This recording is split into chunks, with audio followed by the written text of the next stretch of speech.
Forgot your iPhone passcode and locked out? Here's exactly how to restore your iPhone and get back in.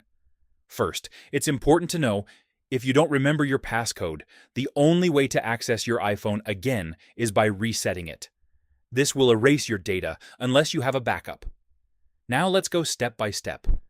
Pick up your iPhone and keep entering the wrong passcode until you see the iPhone unavailable or security lockout screen.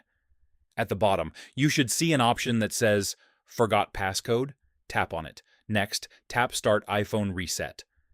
Now, your iPhone will ask you to enter your Apple ID password to confirm your identity. Go ahead and type it in. After that, tap Erase iPhone. Your device will now begin the reset process. This may take a few minutes, and once it's done, your iPhone will restart like a brand new device. When it turns back on, follow the setup steps, choose your language, connect to Wi-Fi, and continue.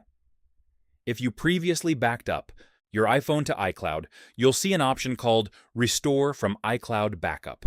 Select it, sign in, and your data will be restored. If you don't have a backup, you'll need to set it up as a new iPhone.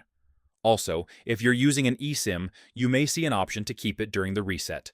Make sure to select that if needed. And one quick tip, when creating your new passcode, make sure it's something you won't forget, or save it somewhere secure.